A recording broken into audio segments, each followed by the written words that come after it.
আসসালামু আলাইকুম সবাইকে। Bangladesh nursing and midwifery council কর্তৃক এই মুক্তপাঠ শিক্ষা দান কর্মসূচিতে আজকে আমরা diploma in nursing science and মিডওয়াইফারির প্রথম সেমিস্টারের টপিক নিয়ে আলোচনা করব। আমি আপনাদের সাথে আছি Mohammad Salauddin Matbar, nursing instructor in charge, nursing institute, Brahmanbaria. আমরা আজ diploma in nursing science and midwifery কোর্সের তৃতীয় বর্ষের প্রথম সেমিস্টারের টপিক হাইপারটেনশন নিয়ে আলোচনা করব। আপনাদের সাথে আছি আমি Mohammad Salauddin Matbar, nursing instructor in charge, nursing institute, Brahmanbaria. আমাদের আজকের এই টপিকের লার্নিং অবজেক্টিভ হচ্ছে যে upon completion of the online class, students will be able to define hypertension, describe the type of hypertension, explain the categories of blood pressure level, list the risk factors, describe clinical features of hypertension, explain the management of hypertension, enumerate the complication of hypertension. এই জিনিসগুলো আমরা আজকের ক্লাসের পরে আমরা জানতে পারবো ইনশাআল্লাহ। ইন্ট্রোডাক্টরি কিছু কথা বলতেই হয়, যেহেতু আমরা ব্লাড প্রেশার সম্পর্কে প্রথম বর্ষের সময় বিস্তারিত জেনেছি, ব্লাড প্রেশার কী এবং কিভাবে আমরা ব্লাড প্রেশার মাপতে হয় রোগীদের, এবং সেই কাজগুলো আমরা করে আসছি। তোমরা সবাই হসপিটালে প্রতিদিন রোগীদের ব্লাড প্রেশার মাপো, তারপরও আমরা জাস্ট একটু ব্লাড প্রেশার সম্পর্কে জেনে তারপরে আমরা হাইপারটেনশন সম্পর্কে বিস্তারিত আলোচনা করব। Blood pressure is the product of the amount of blood pumped by the heart each minute. এক মিনিটে একটা হার্ট কী পরিমাণ ব্লাডকে পাম্প করছে, কী প্রেশারে সে পাম্পগুলি করা হচ্ছে, এই প্রেশারটাকে বলা হয় ব্লাড প্রেশার। আনফর্চুনেটলি এই ব্লাড প্রেশারটা তো আমাদের শরীরের জন্য খুবই দরকার, প্রেশার তো আমাদের থাকতেই হবে, তাই না?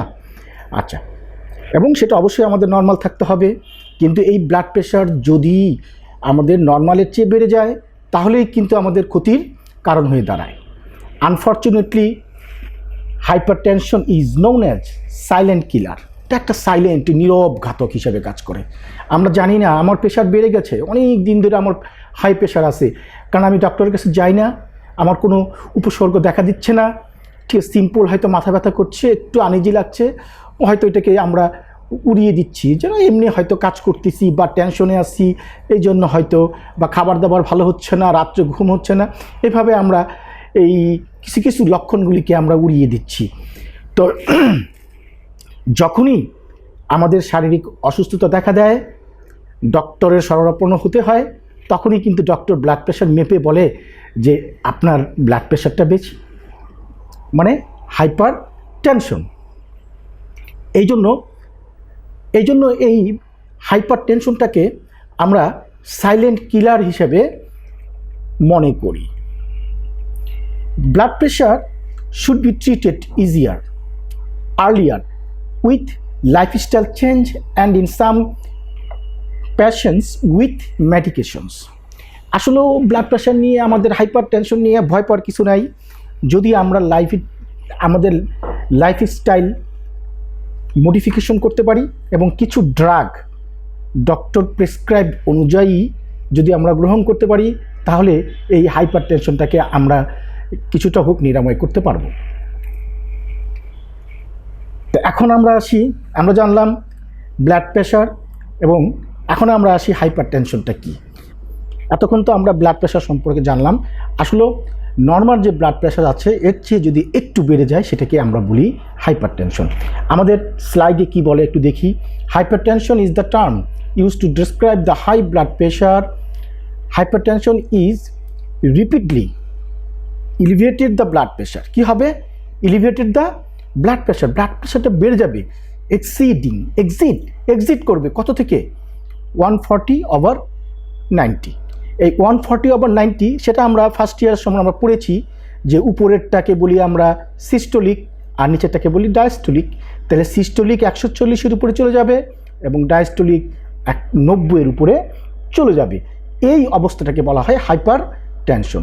আর আমরা যদি এটা শর্টলি বলতে চাই তাহলে এভাবে আমরা বলতে পারি, high blood pressure or hypertension means high pressure in the arteries. এক কথায়, হ্যাঁ, ইউজুয়ালি আমরা নর্মাল ব্লাড প্রেশার যেটা আমরা 120/80, অর্থাৎ সিস্টোলিক 120-এর নিচে এবং ডায়াস্টোলিক 80-র নিচে যদি থাকে সেই ব্লাড প্রেশারটাকে আমরা নর্মাল ব্লাড প্রেশার বলি। আবার এটা একটা ওল্ড কনসেপ্টগুলো তোমাদেরকে বলছি যে blood pressure between 120/80 and 139/89 is called prehypertension. অর্থাৎ সিস্টোলিক 120 থেকে 39-এর মধ্যে যদি থাকে এবং ডায়াস্টোলিক 80 থেকে 89-এর মধ্যে যদি হয়, এটাকে আমরা প্রি হাইপারটেনশন বলে জানি। এবং যদি ব্লাড প্রেশার সিস্টোলিক 140-এর উপরে এবং ডায়াস্টোলিক 90 উপরে যদি উঠে যায় তখন সেটাকে আমরা বলি হাইপার টেনশন। ওকে, আসো এখন হাইপার টেনশন টাইপস আমরা জানি। হাইপার টেনশনকে আমরা দুইটা ভাগে আমরা ভাগ করেছি, একটা হচ্ছে প্রাইমারি হাইপার টেনশন আর একটা সেকেন্ডারি হাইপার টেনশন। প্রাইমারি হাইপার টেনশনকে কিন্তু আবার অ্যাসেনশিয়াল হাইপার টেনশনও আমরা বলে থাকি। এই প্রাইমারি হাইপার টেনশনটা, প্রাথমিক যেটা হাইপার টেনশন, এটা হচ্ছে অতিরিক্ত রক্তচাপ হচ্ছে। কেন হচ্ছে? শারীরিক কোনো রকমের এই অর্গান ইনভলভ করে নাই, কোনো রকমের অসুখ আমরা বুঝতে পারিনি, কোনো অসুখ ছাড়া, পুরো ডিজিজ ছাড়া আমাদের প্রেশারগুলি বেড়ে যাচ্ছে। এই কন্ডিশনটাকে বলি আমরা প্রাইমারি হাইপার টেনশন। এবং আমাদের যদি রিকগনাইজ কিছু ডিজিজের কারণে, আমাদের জানা নোন ডিজিজের কারণে যদি আমাদের ব্লাড প্রেশারটা বেড়ে যায় তখন সেখানে বলি সেকেন্ডারি হাইপার টেনশন। তাহলে প্রাইমারি হাইপার টেনশনটা দেখি এখানে স্লাইডে আমার কি বলছে, for most adults there is no identifiable cause of hypertension. কোনো রকমের আমরা আইডেন্টিফাই করতে পারি না যে কেন আমাদের এই ব্লাড প্রেশারটা বাড়ছে। This type of blood pressure called essential hypertension. এই রকমের ব্লাড প্রেশারকে বলা হয় অ্যাসেনশিয়াল হাইপার টেনশন অথবা primary hypertension. Tend to develop the gradually over many years. এটা অনেক দিন ধরে আমাদের এরকমের উচ্চ রক্তচাপ হচ্ছে, অথচ কোনো রোগের কারণে, আমাদের অজানা কোনো কারণে এই প্রেশারগুলো, আমাদের ব্লাড প্রেশারটা আমাদের বেড়ে যাচ্ছে। এই কন্ডিশনটাকে আমরা বলি কি primary hypertension. Primary hyper tension. এবার আসি সেকেন্ডারি হাইপার টেনশন। যে স্যার আমি বললাম যে যদি রিকগনাইজ আমাদের জানা কোনো রোগের কারণে আমাদের এই রক্তচাপটা বেড়ে যায় তখনই সেটাকে আমরা বলবো secondary hyper tension. Secondary hyper tension. দেখো কিডনি প্রবলেমস, আমরা কিডনি ফাংশন আমরা অ্যানাটমি ফিজিওলজিতে পড়েছি। কিডনি আমাদের ব্লাড প্রেশারকে নিয়ন্ত্রণ রেগুলেট করে, তাই না? কিডনিতে যদি কোনো সমস্যা হয় তখন আমাদের প্রেশার বেড়ে যায়। কারণ আমাদের নোন কেস, এই যে কোনো রকমের ডিজিজের কারণে যে প্রেশারটা বাড়ছে সেটাকে বলি আমরা সেকেন্ডারি হাইপার টেনশন। তারপরে অ্যাড্রিনাল গ্ল্যান্ড টিউমার, তারপরে আরও কিছু আছে certain defect in the blood vessels, you are born in congenital. আমরা কনজেনিটাল জন্মগতভাবে যদি আমাদের ব্লাড ভেসেলের কোনো রকমের সমস্যা নিয়ে আমরা জন্মাই সেক্ষেত্রে হতে পারে, তাই না? তারপরে অনেক সময় ব্লাড ভেসেলগুলো আমাদের কি হয়ে যায়, ভিতরে কোলেস্ট্রল জমে, প্ল্যাক জমে, সেটা চিকন হয়ে যায়, ন্যারোয়িং হয়ে যায়, আর ন্যারোয়িং হয়ে গেলে সেখানে প্রেশার বেড়ে যায়। হ্যাঁ, কিছু আবার certain medication such as birth control পিল, আমরা বার্থ কন্ট্রোল পিল যে আমরা খাই মেয়েরা, সেটাতেও আমাদের, কারণ জানা কথা এই বার্থ কন্ট্রোল পিল খেলে আমাদের প্রেশার বাড়তে পারে, ঠিক আছে? তারপরে কোল্ড রেমিডিজ, আমাদের ঠান্ডা কাশির জন্য আমরা কিছু ওষুধ খাই, তাই না? কফের সিরাপগুলি খাই, এই সিরাপগুলি খেলেও সেখানেও আমাদের কি করতে পারে, আমাদের প্রেশারটা বাড়তে পারে। Over the counter pain reliever, কিছু পেইন রিলিভার আমরা ব্যবহার করি আমাদের এই কিনা ব্যথা মুক্ত করার জন্য, ওই ড্রাগ ব্যবহার করি। এই ড্রাগ কিছু ব্যবহার করলে ওগুলি খেলেও আমাদের ব্লাড প্রেশার বাড়তে পারে। আর কিছু ইলিগেল ড্রাগস, সেটা তো তোমরা জানোই, কোকেইন, তারপরে অ্যাম্ফেটামিনস ইত্যাদির কারণে আমাদের, অর্থাৎ নোন কেসের কারণেই যদি আমাদের ব্লাড প্রেশারটা বাড়ে, তখন সেটাকে আমরা বলবো কি সেকেন্ডারি হাইপারটেনশন। তাহলে আমরা দুইটা টাইপ আমরা জানলাম, একটা প্রাইমারি হাইপারটেনশন আর একটা হচ্ছে সেকেন্ডারি হাইপারটেনশন। প্রাইমারি হাইপারটেনশনটা যেটা হচ্ছে অজানা কারণে, আমরা জানি না, কোনো কারণ ছাড়া সে আমাদের কি হচ্ছে, প্রেশারগুলো বাড়ছে। আর জানা নোন কেসের কারণে আমাদের যে প্রেশারটা বাড়ছে সেটাকে বলি আমরা সেকেন্ডারি হাইপারটেনশন। ওকে, ক্লিয়ার? এইবার আসো category.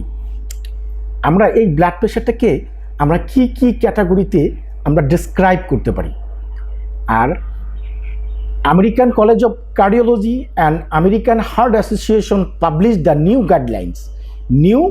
Guideline as a 2080 and way to categorize the blood pressure. ওই যে আমি তোমাদের প্রথমেই ডেফিনেশন বলতে আমরা বলছিলাম যে প্রি হাইপারটেনশন, তাই না? এটা একটা ওল্ড কনসেপ্ট, আমরা ইজিলি জানতাম, কিন্তু বর্তমানে যে আমেরিকান হার্ট অ্যাসোসিয়েশন আছেন, তারা এই গাইডলাইনকে নতুন একটা গাইডলাইন আমাদেরকে দিছে, কিছু মডিফাই করা হয়েছে, করে ওই প্রি হাইপারটেনশন কথাটাকে আমাদের কি করা হয়েছে, বাদ দেওয়া হয়েছে।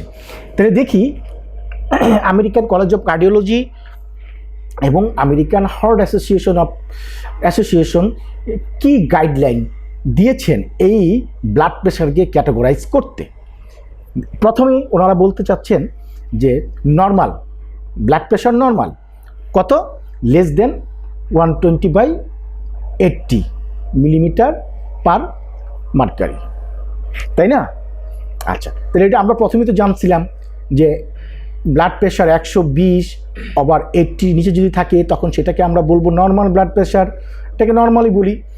আর systolic blood pressure, systolic between 120/129, অর্থাৎ 120/120 থেকে 129, মানে 30-এর নিচ পর্যন্ত যদি সিস্টোলিক উপরের যে প্রেশারটা, সিস্টোলিক প্রেশারটা বেড়ে যায়, আর ডায়াস্টোলিক প্রেশার কিন্তু এই 80-র নিচে থাকে, তখন সেটাকে আমরা বলি এলিভেটেড। কি বলি? এলিভেটেড। কিন্তু এই টার্মটা কিন্তু আগে ছিল যে প্রি হাইপারটেনশন। এই প্রি হাইপারটেনশনটাকে একটু চেঞ্জ করে এখন সেখানে এলিভেটেড টার্মটা ব্যবহার করা হয়েছে। শুধু এখানে কি বলা হয়েছে যে সিস্টোলিক প্রেশারটা শুধু বাড়বে, 120 থেকে 129-এর মধ্যে হবে, এবং ডায়াস্টোলিক প্রেশার কিন্তু ওই যে 80-র নিচে, ডায়াস্টোলিক ঠিক থাকবে, তখন সেটাকে বলবো আমরা এলিভেটেড। ওকে, তারপরে সিস্টোলিক প্রেশারটা 130 থেকে 139 এবং ডায়াস্টোলিক 80 থেকে 89 পর্যন্ত যদি হয়, তখনই আমরা সেটাকে বলবো হাইপারটেনশন স্টেজ 1। Hypertension stage 1। তারপরে বলা হয়েছিল যে হাইপারটেনশন স্টেজ 2। সিস্টোলিক, এখানে কি বলছে, সিস্টোলিক 140 অর হায়ার, মানে সিস্টোলিক উপরের যে প্রেশারটা 140 অথবা তার উপরে চলে যাবে, এবং ডায়াস্টোলিক প্রেশারটা 90 এবং তার উপরে চলে যাবে, তখন সেটাকে বলবো হাইপারটেনশন স্টেজ 2। আমি কি বুঝাতে পারতেছি? আমি আরেকবার বলি, hypertension stage 1, hypertension stage 2। Hypertension stage 1-এর মধ্যে বলছে যে সিস্টোলিক প্রেশার বিটুইন 130 থেকে 139 পর্যন্ত যদি হয় তখন, এবং ডায়াস্টোলিক প্রেশার 80 থেকে 89 পর্যন্ত যদি হয়, তখন সেটাকে বলবো আমরা হাইপারটেনশন স্টেজ 1। এটার দিকে লক্ষ্য করো, স্টেজ 1, আর এর উপরে যদি হয়, এখানে 39 পর্যন্ত বলছে সিস্টোলিক, কিন্তু সিস্টোলিক যদি 40 অথবা তার উপরে চলে যায়, তখন সেখানে বলবো হাইপারটেনশন স্টেজ 2। আবার ডায়াস্টোলিক আমরা এখানে বলছিলাম স্টেজ 1-এর মধ্যে 89 পর্যন্ত, 89 পর্যন্ত। আর যদি 89-এর উপরে অর্থাৎ 90 বা তার উপরে উঠে যায় তখন বলবো হাইপারটেনশন স্টেজ 2। তাহলে হাইপারটেনশন স্টেজ 1, হাইপারটেনশন স্টেজ 2 দুটো আমরা জানলাম। এবং আরেকটা টার্ম ওনারা ব্যবহার করেছেন hypertensive crisis. Hypertensive crisis. Hypertensive ক্রাইসিসটা কি? হাইপারটেনসিভ ক্রাইসিসটা হচ্ছে যে সিস্টোলিক প্রেশারটা যদি 180-এর উপরে চলে যায় এবং ডায়াস্টোলিক যদি 120-এর উপরে চলে যায় তখন এই কন্ডিশনটাকে বলা হয় হাইপারটেনসিভ ক্রাইসিস। তৎক্ষণাৎ ব্যবস্থা নিতে হবে, খুব ক্রিটিক্যাল অবস্থায় আছে রুগী, খুব ক্রাইসিস মধ্যে আছে, তাই না? তাহলে আমরা জানলাম যে according to the American Heart association অনুযায়ী আমরা এই ব্লাড প্রেশারকে আমরা 1, 2, 3, 4, 5টা ক্যাটাগরিতে আমরা কি করছি, ক্যাটাগরাইজ করা হয়েছে। যে নর্মালি আমরা বলছি 120 থেকে 80, এর নিচে যদি থাকে 120/80, 120/80 নিচে যদি থাকে অর্থাৎ সিস্টোলিক 120-এর নিচে এবং ডায়াস্টোলিক 80-র নিচে যদি থাকে তখন সেটাকে বলবো নর্মাল ব্লাড প্রেশার। আর এখানের মধ্যে ইলিভেটেড আমরা ডায়াস্টোলিক 80-র নিচেই থাকবে কিন্তু সিস্টোলিকটা একটু বাড়বে, 120 থেকে 129 পর্যন্ত হতে পারে, তখন সেটাকে বলবো আমরা ইলিভেটেড। তারপরে হাইপারটেনসিভ স্টেজ 1, এইখানে সিস্টোলিক ব্লাড প্রেশার এই যে এখানে আমরা 100 কত বলছিলাম, 129 বলছিলাম না, এখানে সিস্টোলিক ব্লাড প্রেশার 130 হইতে 139 পর্যন্ত। আবার ডায়াস্টোলিক ওইখানে বলছিলাম 80, এখানে আমরা 80 থেকে 89 পর্যন্ত হয়, তখন সেটাকে বলবো আমরা হাইপারটেনসিভ স্টেজ 1। আবার হাইপারটেনসিভ স্টেজ 2 আমরা বলছি সিস্টোলিক 140-এর উপরে চলে গেলে, 140 অথবা তার উপরে চলে গেলে এবং ডায়াস্টোলিক প্রেশার 90 অথবা তার উপরে চলে গেলে। আর হাইপারটেনসিভ ক্রাইসিস বলতে আমরা বুঝাইছি যে হায়ার দেন 180, সিস্টোলিক প্রেশার 180-এর উপরে চলে যাবে এবং ডায়াস্টোলিক প্রেশার 120-এর উপরে চলে যায়। এইটা হচ্ছে ক্যাটাগরিজ অফ ব্লাড প্রেশার। আচ্ছা, এখন রিস্ক ফ্যাক্টরগুলো আমরা জানি, এটা জানা আমাদের খুব দরকার। কেন আমাদের এই রক্তচাপ বাড়ে এবং কারা খুব রিস্কে আছে, কারা দেখি একটু কি বলছে, lifestyle factors impacting on blood pressure. এই লাইফস্টাইল যে আমাদের আছে, এই লাইফস্টাইলটাই আমাদের ইম্প্যাক্ট ফেলছে আমাদের এই প্রেশারের উপরে, ব্লাড প্রেশারের উপরে। এই কারণে আমাদের ব্লাড প্রেশার, যেমন ডায়েটের ক্ষেত্রে আমরা এখন অভ্যস্ত ফাস্ট ফুড খেতে, হ্যাঁ, হটডগ, হ্যাঁ, কি গরম কুকুর, তাই না? তারপরে আমরা কি বার্গার খাই, বিরিয়ানি খাই, হাজির বিরিয়ানি, হ্যাঁ, কত রকমের খাবার, ফ্যাটি খাবারটাকে আমরা পছন্দ করি, তাই না? ফ্যাটি খাবারটা পরিহার করা উচিত। এই ফ্যাটি খাবার, বেশি রকমের ফ্যাটি খাবার খেলে আমাদের শরীরের মধ্যে ফ্যাটের পরিমাণটা জমে এবং এই কোলেস্টেরলগুলো আমাদের ভ্যাসেলের ভিতরে ঢুকে ব্লাড ভ্যাসেলেরকে ন্যারো করে দেয়, আর ন্যারো করে দিলে তখন আমাদের প্রেশার বাড়ে। তারপরে ওয়েট, এই যে আমরা খাবার অতিরিক্ত খাচ্ছি, কাজ কম করছি, আমার যতটুকু খাবার দরকার তার চেয়ে অতিরিক্ত খাচ্ছি, আমাদের কি হয়, আমরা অবিসিটিতে ভুগি। Obesity is the risk factor of hyper tension. Exercise, এখানে এক্সারসাইজ কথাটা হচ্ছে লেস এক্সারসাইজ।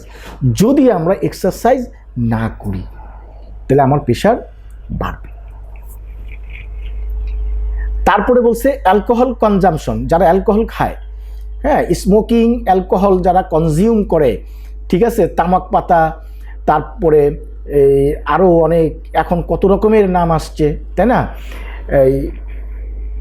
সেগুলো যদি আমরা ব্যবহার করি তারপরে আমাদের কি হতে পারে, আমাদের প্রেশারটা বাড়তে পারে। স্ট্রেস, অতিরিক্ত স্ট্রেস করলে, ঠিক আছে, অতিরিক্ত রাগারাগি করা ঠিক না, এবং প্রতিটা সামান্য ব্যাপার নিয়ে কোনো রকমের স্ট্রেস করা, উদ্বিগ্ন হওয়ার ঠিক না, তাই না?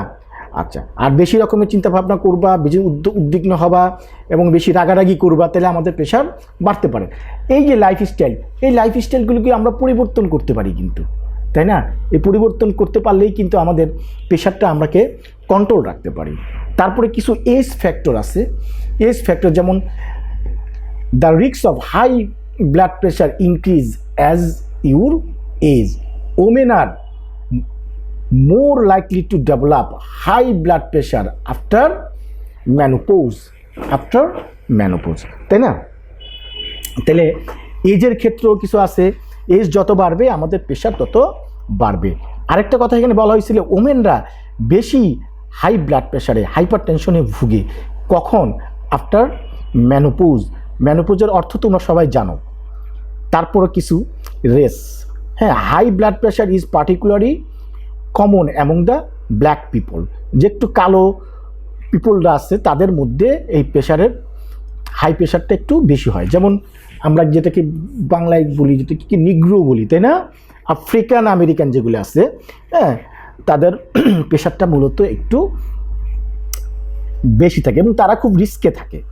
তারপরে বিং ওভারওয়েট অর অবেজ, যদি আমরা ওভারওয়েট হয়ে যাই আমাদের নর্মাল যে ওয়েটের চেয়ে, তখনই আমাদের প্রেশারটা বাড়তে পারে।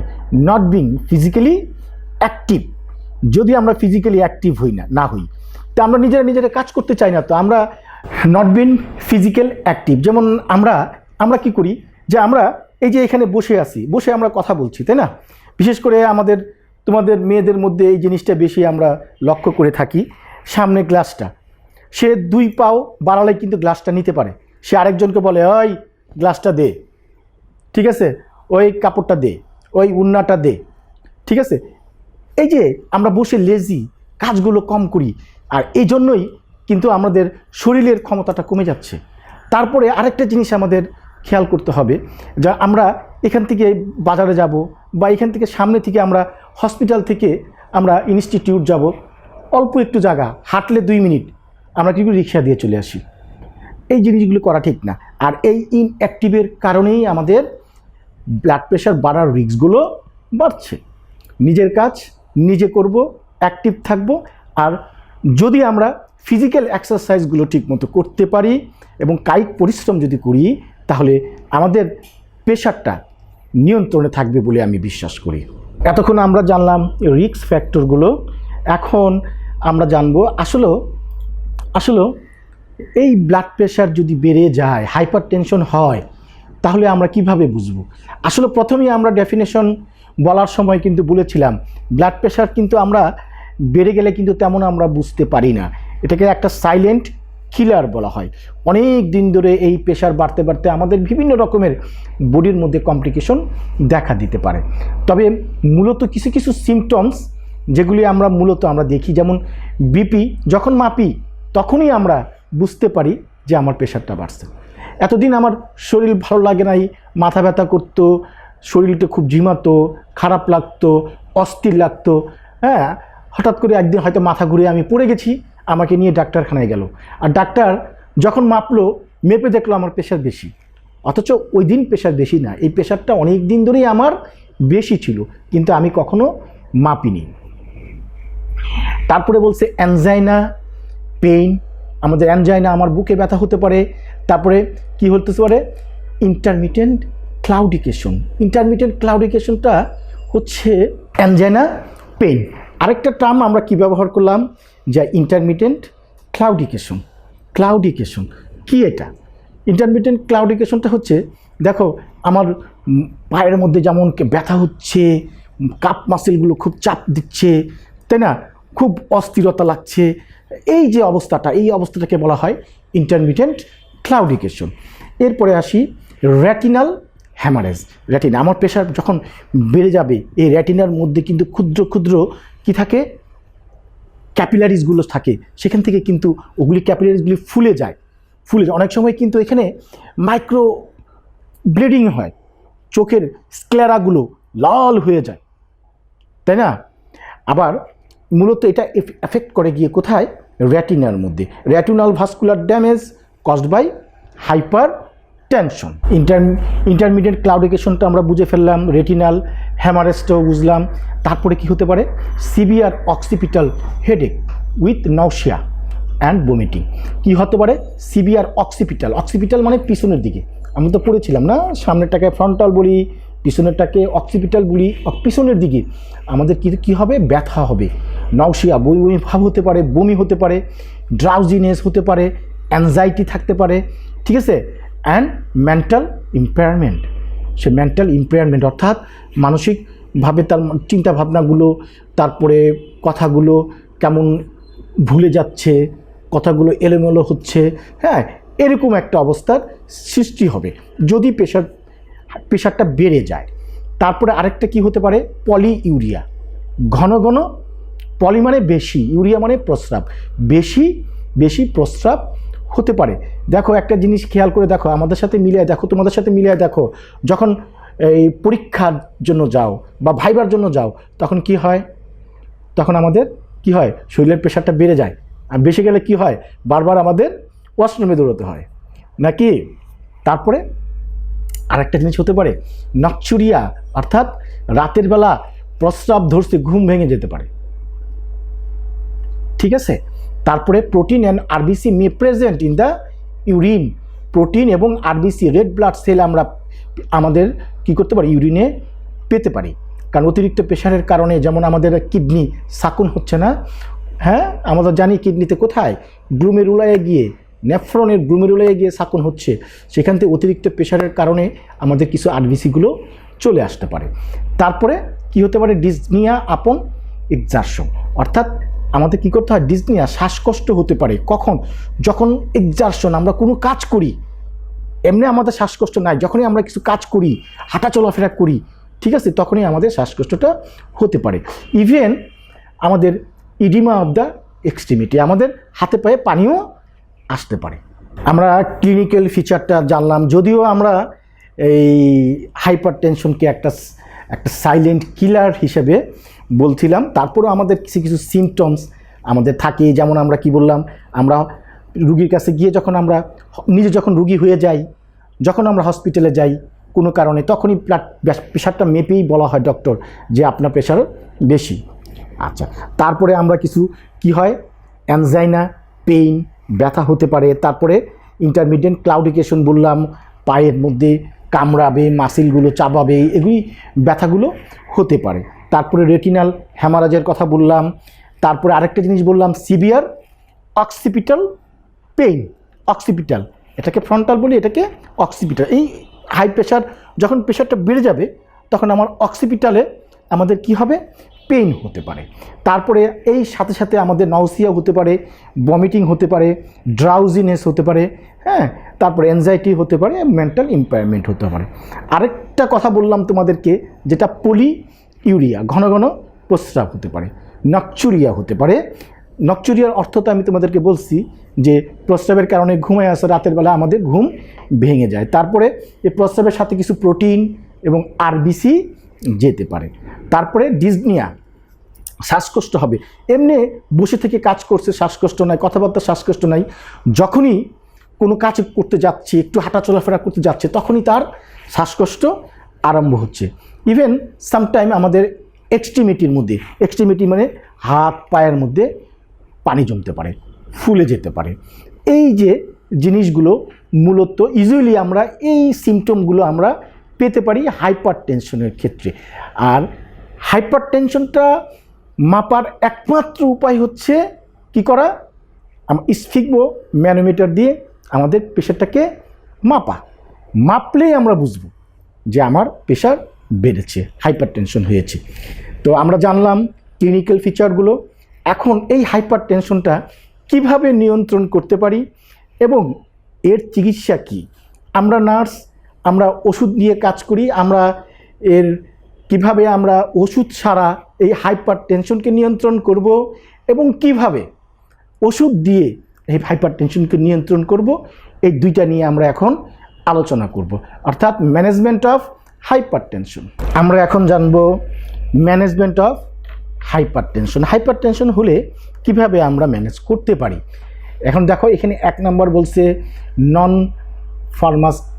ফার্মাকোলজিক্যাল অ্যাপ্রোচ, ওষুধ ছাড়া কিভাবে, আমি যে বললাম ওষুধ ছাড়াও আমরা এই হাইপার টেনশনকে কিছুটা হলেও আমরা কন্ট্রোলে রাখতে পারি, অর্থাৎ লাইফস্টাইল মডিফিকেশন করে।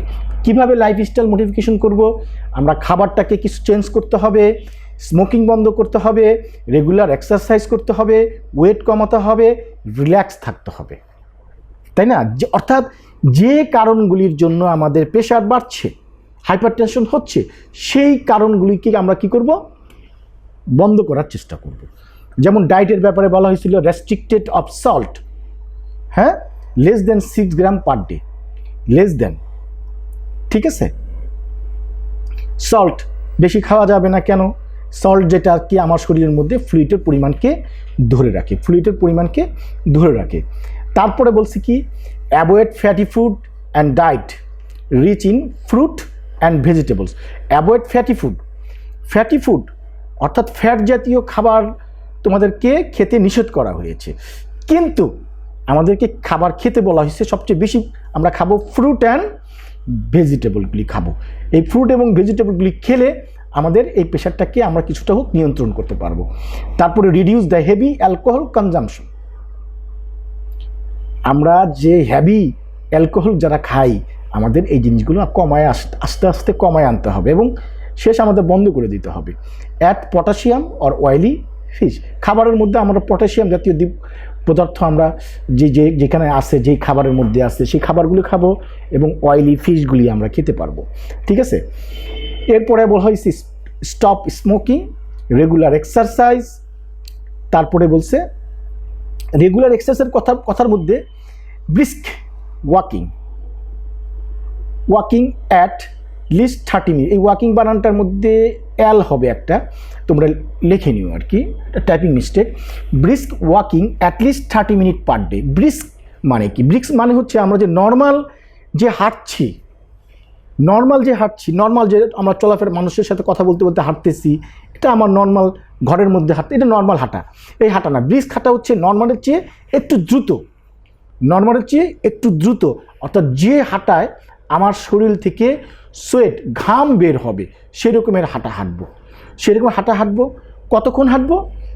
30 মিনিটস পার ডে। একদিনে 30 মিনিট আমরা হাঁটবো, যে দ্রুত গতিতে হাঁটবো এবং আমার শরীরে যেন ঘামটাকে ঝরাতে পারি।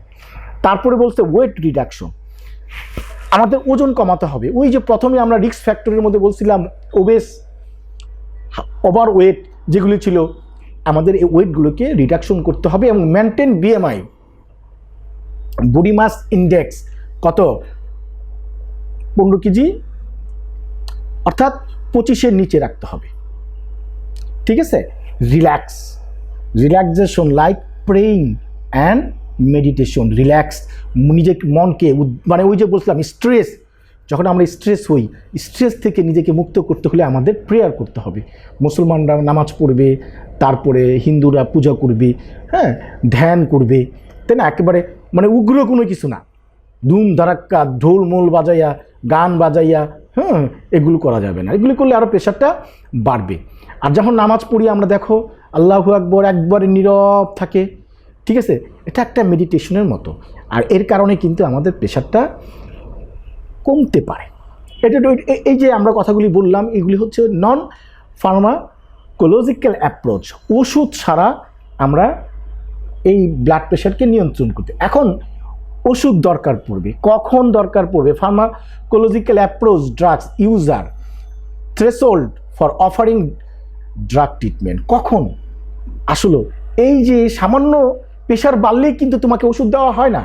তোমাকে বলা হয় আপনি লবণ কম খাবেন, খাবারগুলির ফ্যাট কম খাবেন, হাঁটা চলাফেরা করবেন, ব্যায়ামগুলি করবেন, ঠিক আছে? স্মোকিং করবেন না, তারপরে এই অ্যালকোহল খাবেন না, হ্যাঁ, এই জিনিসগুলি আমরা বলে দেওয়া হয় আর কি, ঠিক আছে?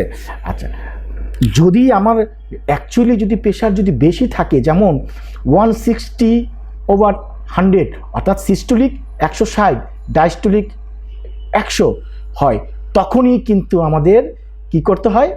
ওষুধ দিতে হয় সাথে। আবার 140 এবং 90, 10 বছর সিবিডি রিক্স অ্যাটলিস্ট 20%। আর ডিএম আছে, তার কি আছে? ডিএম মানে কি? ডায়াবেটিক মেলাইটাস আছে। তারপরে সিভিডি মানে হচ্ছে কার্ডিওভাস্কুলার ডিজিজ, হ্যাঁ, টার্গেট অর্গান ড্যামেজ করতে পারে। যদি আমাদের 140/90 এর সাথে যদি আমাদের এই কিছু কিছু রোগ থাকে, তখনই আমাদের কি করতে হয়, এই লাইফস্টাইল মডিফিকেশনের সাথে সাথে আমাদের কি হয়, অ্যান্টি হাইপারটেনসিভ ড্রাগ দিতে হয়। তারপরে অ্যাডজাংটিভ ড্রাগ থেরাপি, তার সাথে অতিরিক্ত পরিশিষ্ট কিছু সাপোর্টিভ ড্রাগ দেওয়া হয়। অ্যাসপ্রিন ব্যবহার করা হয়, রিডিউস দ্য কার্ডিওভাস্কুলার রিস্ক, হ্যাঁ, স্ট্যাটিন। তারপরে কি বলা হয়েছে, মেডিকেশন অফ হাইপারটেনশন। যদিও আমরা হাইপারটেনশন রোগীর ট্রিটমেন্ট করব না, তারপরে প্রতিটা রোগী কি ওষুধ পাচ্ছে, এই ওষুধটা কিভাবে কাজ করছে, অ্যাজ এ নার্স হিসেবে আমাদের জানা দরকার। কারণ আমরা রোগীর হেলথ অ্যাসেসমেন্ট করি এবং রোগীর হেলথ অ্যাসেসমেন্ট করে এর ভালো মন্দগুলো আমরা কি করি, আমাদের হেলথ অ্যাসেসমেন্ট ফর্মের মধ্যে লিপিবদ্ধ করি। তাহলে আমাদেরকে কি ওষুধগুলিতে কমে, হাইপারটেনশন অ্যান্টি হাইপারটেনসিভ ড্রাগগুলো কি এবং কিভাবে কাজ করছে, আমি শর্টলি বলে দিই। লেকচারটা আমরা আপলোড করে দিব, তোমরা এটা ব্রিফলি একটু পড়ে নিবা, এটা জেনে রাখা তোমাদের জন্য ভালো। যেমন কিছু ডায়োটিক যেই আমরা যেমন ফুসিমাইড, হ্যাঁ, ওষুধগুলি দিই, এটা কিভাবে কমায় দেখো। ডায়োটিক সামটাইমস আর কল্ড ওয়াটার পিল, এটাকে বলা হয় ওয়াটার পিল বলা হয়।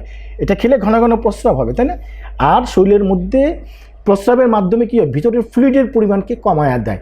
আর ভিতরের সর্ববৃহৎ ফ্লুইড পোর্শনটা হচ্ছে কি, ব্লাড, কার্ডিওভাস্কুলার সিস্টেমের মধ্যে ব্লাড। তাহলে ব্লাডের পরিমাণটা কিছু কমাই দিলে তখন ব্লাডের প্রেশারটা কমে যাচ্ছে, এভাবে কমাচ্ছে।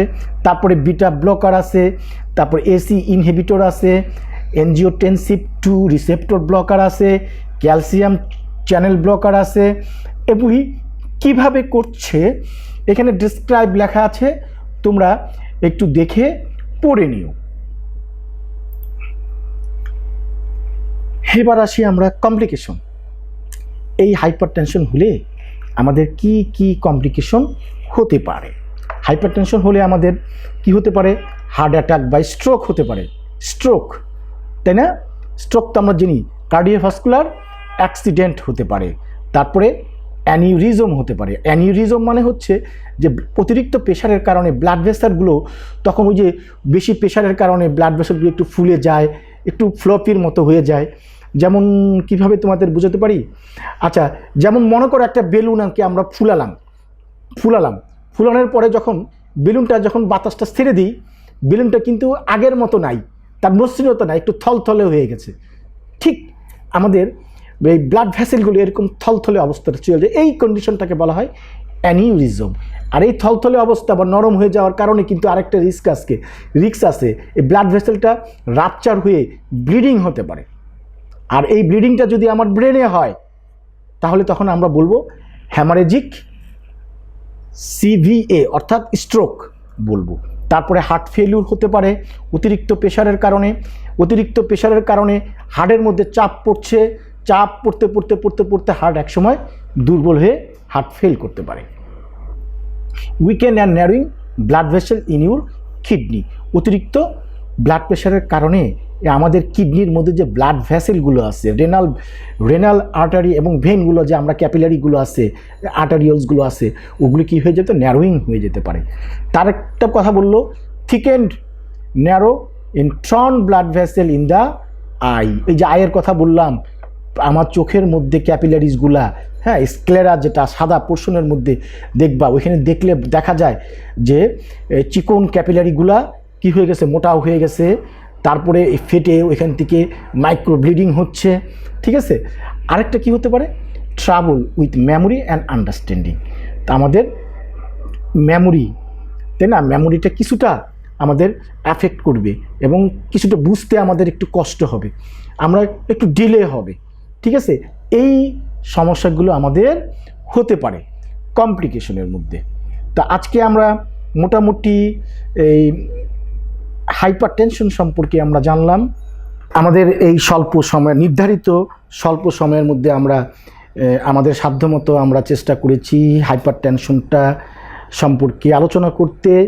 আমরা হাইপার টেনশন কী, কাকে বলি, হাইপার টেনশন কত প্রকার, কি হাইপার টেনশন ক্যাটাগরাইজগুলি করলাম আমরা, ঠিক আছে, আমেরিকান হার্ট অ্যাসোসিয়েশন অনুযায়ী। তারপরে আমরা রিস্ক ফ্যাক্টরগুলো পড়লাম, এরপরে আমরা পড়লাম ক্লিনিক্যাল ফিচার্সগুলো পড়লাম, এরপরে আমরা কি পড়লাম যে ম্যানেজমেন্ট। এই ম্যানেজমেন্টের ক্ষেত্রে আমরা দুই রকমের ম্যানেজমেন্ট পড়লাম, একটা ফার্মাকোলজিক্যাল অ্যাপ্রোচ আর নন ফার্মাকোলজিক্যাল অ্যাপ্রোচ।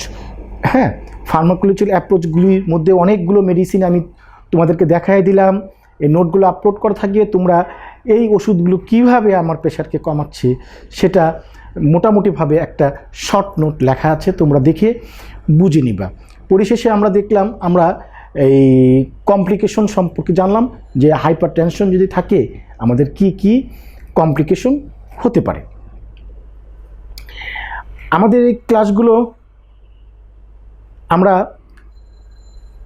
তোমাদের জন্য করা হচ্ছে এবং আমি আশা করি তোমরা সবাই ক্লাসগুলো ভালো করে দেখে দু একবার করে দেখে বুঝে পড়বা। এবং ক্লাসটা করার পর এরপরে আমরা সবাই থার্ড ইয়ার, তাই না, আমরা থার্ড ইয়ারে ক্লাস করছি। আমরা first year second year nursing process থেকে শুরু করে সব কিছু করেছি, নার্সিং কেয়ার দিয়েছি, এই রোগীগুলো হসপিটাল দেখেছি। তাহলে এই হাইপার টেনশন রুগীর কি নার্সিং কেয়ার হতে পারে এটার একটা রিটেন অ্যাসাইনমেন্ট তোমরা লিখবা, নট লেস দেন 100 ওয়ার্ডস, 100 ওয়ার্ডের জন্য নিচে নয়। কারণ তোমরা সবাই থার্ড ইয়ার, এই 2 দিন পরে তোমরা একজন senior staff nurse second class gazetted officer হিসেবে সরকারি হসপিটালগুলিতে জয়েন করবা। আমি আশা করব তোমরা সবাই এই অ্যাসাইনমেন্টটা তৈরি করে আমাদেরকে এই যে আমাদের মুক্ত পাঠ যে আমাদের এই প্ল্যাটফর্ম আছে আমাদের বাংলাদেশ নার্সিং অ্যান্ড মিডওয়াইফারি কাউন্সিলের, এখানের মধ্যে 1 সপ্তাহের মধ্যে উইথিন 1 উইকের মধ্যে এই অ্যাসাইনমেন্টগুলি তোমরা হাতে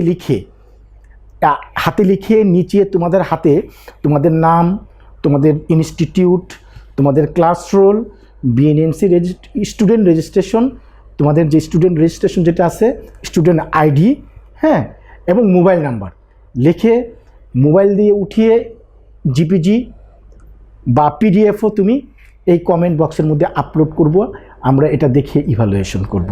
ধন্যবাদ সবাইকে আমাদের সাথে থাকার জন্য, সবার জন্য শুভকামনা। আসসালামু আলাইকুম।